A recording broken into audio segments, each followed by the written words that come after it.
dan melaksanakan protokol kesehatan pencegahan COVID-19 selama berada di area Masjid As-Sofia. Dan bagi jamaah yang membawa alat komunikasi, mohon bantuannya untuk mensilenkan atau menonaktifkan alat komunikasinya demi kekhusyuan sholat berjamaah kita.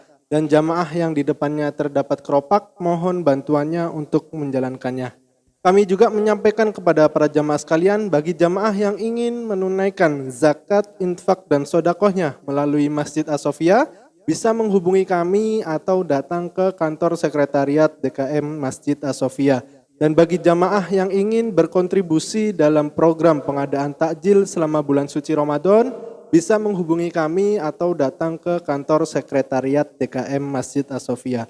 Kami juga menghimbau kepada para jamaah sekalian, terkhusus bagi jamaah perempuan, bagi jamaah yang membawa barang bawaan, mohon bantuannya untuk senantiasa menjaga atau menyimpan barang bawaannya di tempat yang lebih aman dan terjangkau demi menghindari hal-hal yang tidak diinginkan.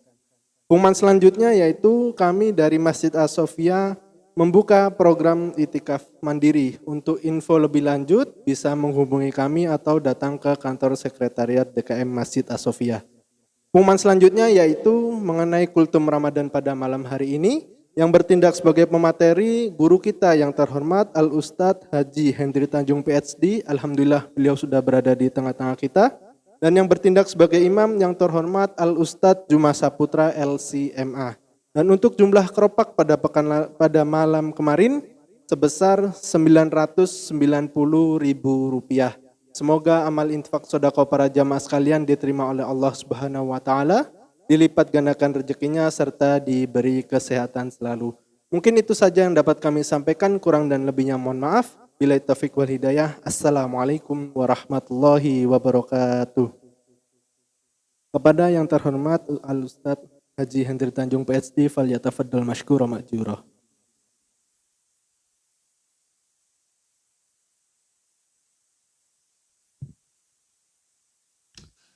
Bismillahirrahmanirrahim. Assalamualaikum warahmatullahi wabarakatuh.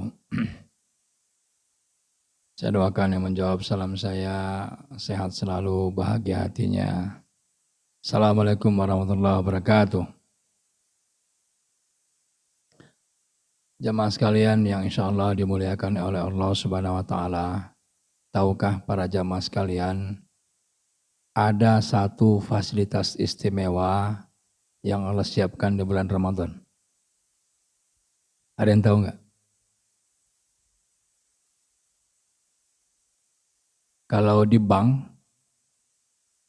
ada orang yang minjem, nggak mampu bayar, itu di write off hutangnya, dihapuskan. Sebagaimana juga dalam Al-Quran juga, Al-Baqarah 280, apabila ada orang yang berhutang pribadi dengan kita, udah lama dia nggak mampu bayar, tagih-tagih juga nggak juga dibayar-bayar, karena nggak mampu, bukan karena tidak mau, tapi karena tidak mampu, maka itu akan menjadi apa? Write off. Dihapuskan hutangnya, dan dianggap sebagai sedekah. Di dalam bulan Ramadan, ada satu fasilitas yang Allah siapkan luar biasa. Dalam sebuah hadis yang sangat terkenal, Rasulullah bersabda, "Man shoma Ramadhana imanan wa ihtisaban, ghufira lahu ma taqaddama min dzambi." Para siapa yang berpuasa karena keimanan dan hanya mengharapkan pahala dari Allah saja, maka ghufira lahu, dihapuskan baginya ma taqaddama, apa-apa yang sudah berlalu min dzambi, dari dosa-dosanya. Ada fasilitas penghapusan dosa Ramadan ini. Dan ini kita akan mulai besok. 10 hari terakhir. Masa-masa kita akan dijauhkan daripada api neraka, kita akan dimasukkan Allah ke dalam surga. Marilah kita maksimalkan ya ibadah kita ini, ibadah puasa ini, Dan kita sempurnakan dengan sedekah. Kenapa kita sempurnakan dengan sedekah? Di dalam surat Al-Imran ayat 92, Allah berfirman, A'udzubillahi minasyaitonirrajim, lan tanalul birra hatta tunfiqu mimma tuhibbun. Wa ma tunfiqu min syai'in fa innallaha bihi alim. Tidak sempurna kebajikan seseorang sampai dia menginfakkan apa-apa yang dia cintai. Dan apa-apa yang diinfakkan itu sesungguhnya Allah Maha mengetahui. Imam Asy-Syaukani menerjemahkan ayat ini adalah seseorang itu tidak akan sempurna kebajikannya. Ya. Meskipun kebajikan ini dimensinya banyak, tidak hanya satu. Al-Baqarah 177 menjelaskan dimensi kebajikan ada 4. Tapi tidak sempurna kebajikan seseorang itu sebelum dia menginfakkan apa yang paling dicintai.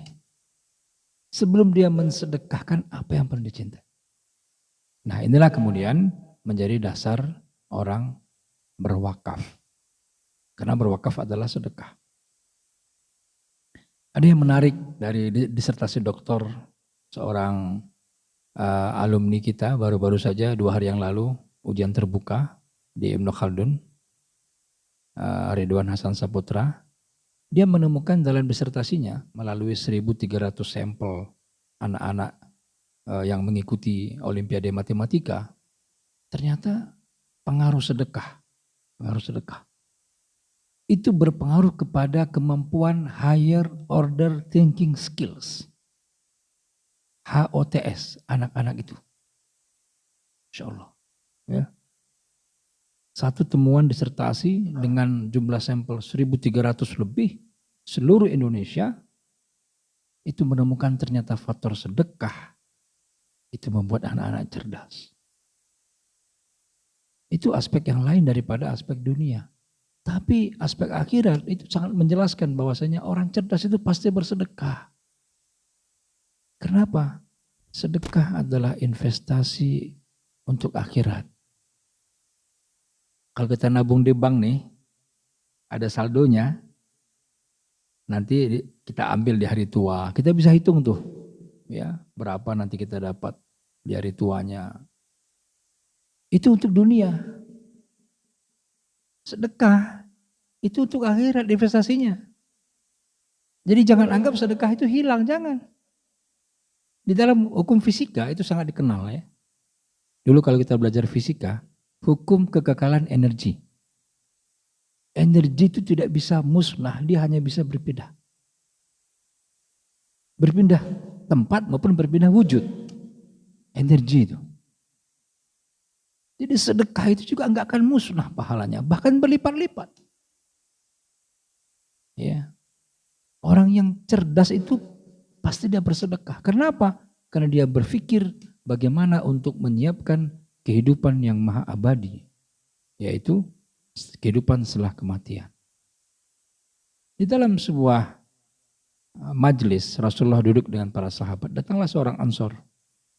Bertanya kepada Rasulullah, ya Rasulullah, ini hadis riwayat Ibnu Majah. Ya Rasulullah, ayul mu'minina afdol. Mukmin apa yang paling utama?